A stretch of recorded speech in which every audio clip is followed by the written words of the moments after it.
Right now, Speaker Mike Johnson is scrambling to bridge a major divide among House Republicans over SALT. That's short for state and local tax deductions, which primarily affect blue states. I want to bring in Republican Congressman Mike Lawler of New York. Hi, Congressman. So the House Speaker is sounding optimistic. He says this can be worked out in the next day or two. Do you think that will happen? Well, I'm hopeful. We've had some discussions. We're still a ways apart as far as I and my other SALT colleagues are concerned. The fact is that in 2017, SALT was used as a pay-for many of the provisions of the Tax Cuts and Jobs Act. It expires at the end of this year and comes back unlimited. Now, we understand that with it would come the alternative minimum tax coming back in full effect.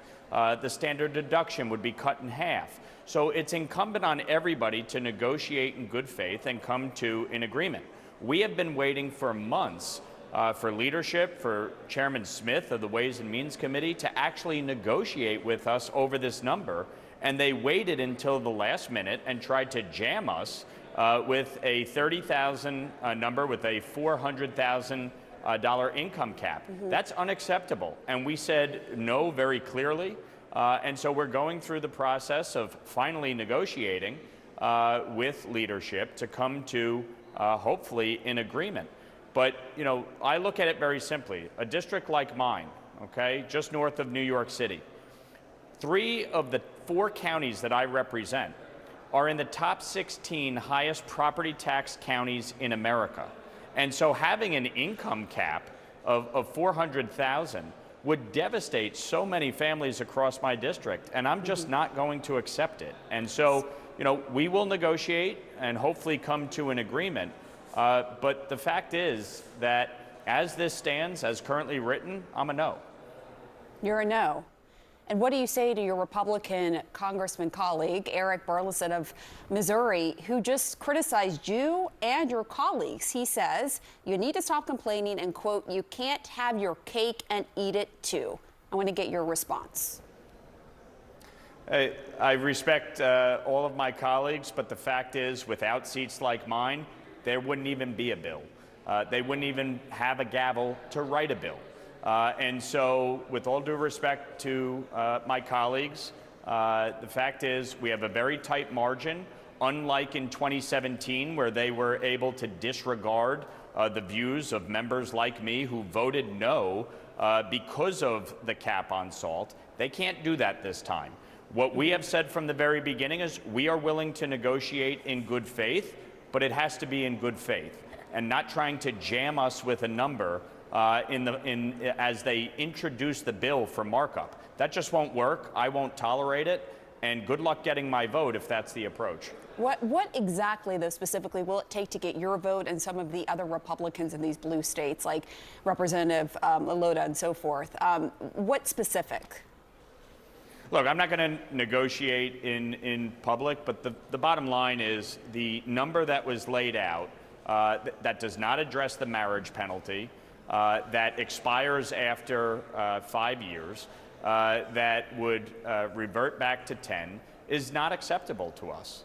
And so we are going through the process of negotiating in good faith with the Speaker at this moment, and we'll continue those discussions.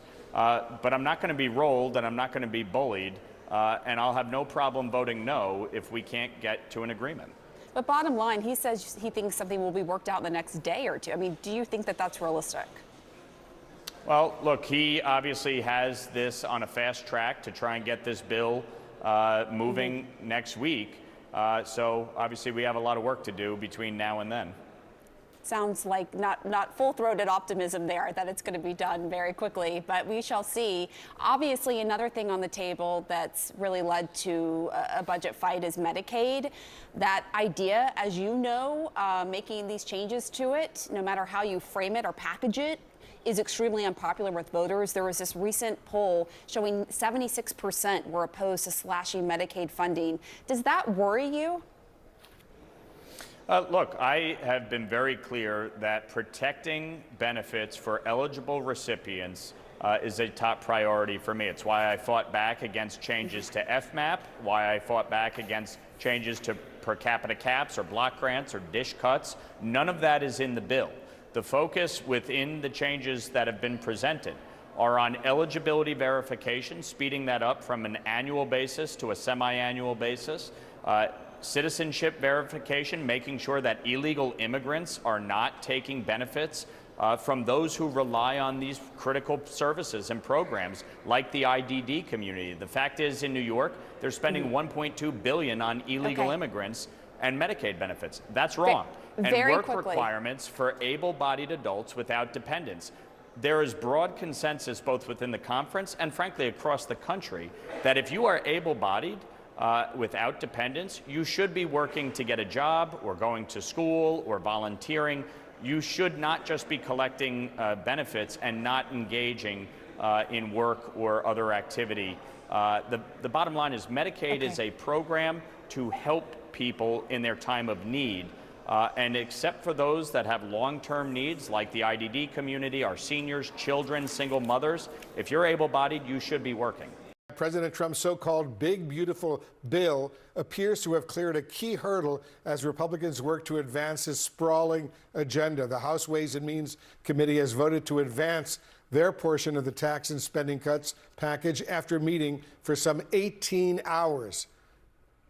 I want to go live right now to CNN congressional correspondent Lauren Fox. She's up on Capitol Hill. Lauren, so where do things stand following this committee vote? There's still a long way to go.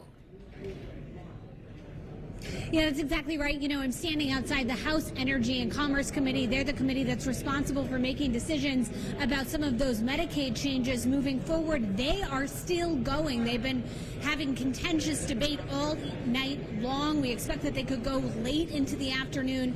Today, their past, their past record for this is 27 hours during that debate over Obamacare repeal back in 2017. So that gives you a sense of where we're going. Meanwhile, the Speaker dealing with a contentious fight from just a handful of New York Republicans who are fighting for a higher deduction for state and local taxes for their constituents. Here's one of those members.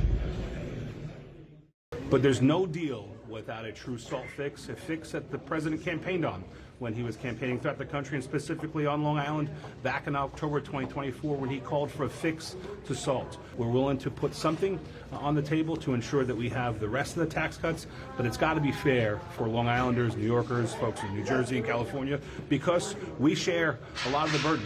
We're donor states. We send way more to Washington than we get back. I'm a little tired of being lectured about how somehow SALT is a subsidy to the largesse of blue states like mine. And there's just a handful of members who are fighting for this provision, Wolf, but just to give you a sense of how important it is, it only takes 3 Republican votes to potentially sideline the president's agenda. So those members, very important. They'll continue meeting and having conversations with leadership today. Wolf?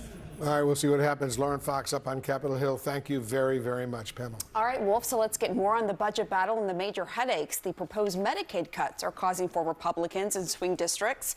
For more on that, I want to bring in Republican Congressman Jeff Hurd of Colorado. Congressman, great to have you back on the show. You signed a letter with a dozen other Republican moderates urging House leaders to preserve Medicaid. So how will you be voting on this bill as it stands right now? Thanks a lot, Pamela. It's good to see you again. Listen, I think this is a step in the right direction. We promised that we would protect Medicaid for the most vulnerable populations. That's what we're working hard to do. It's important in my district, making sure that we take care of the elderly, for children, pregnant women, the disabled. I think that we're making steps in the right direction, and as it is right now, I think this is a step in the right direction.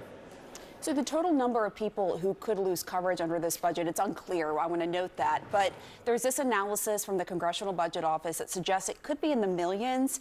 You've said that 1 in 3 people in your district rely on Medicaid.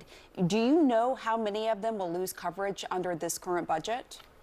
Well, listen, I'm optimistic that we're going to protect the most vulnerable populations, including those in my district. You're right that 1 out of 3 people in my district relies on Medicaid. We need to make sure that we're protecting Medicaid and preserving it for those who need it most, those who are the most vulnerable. That's what I'm fighting for, and I think that's what the Republicans in the Energy and Commerce Committee and in the House are trying to do.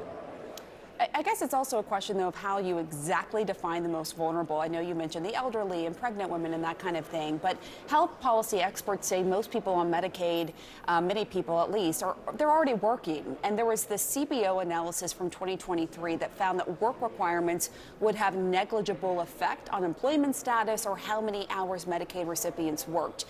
Do you have any concerns that people who really need Medicaid will lose access because of these new requirements? Well, I would caution people to not read too much into what the Congressional Budget Office says with respect to these work requirements. I mean, we've seen that they've made projections that are not accurate in the past. I think fundamentally most Americans agree that if you need these benefits, if you sincerely are part of that vulnerable population, you should get them. And so making sure that folks have the work requirements in place, I think is something that's sensible. I think most Americans agree. Most people in my district certainly think that that's a step in the right direction. We need to make sure that the people who are utilizing these benefits are the ones that truly deserve it and need them.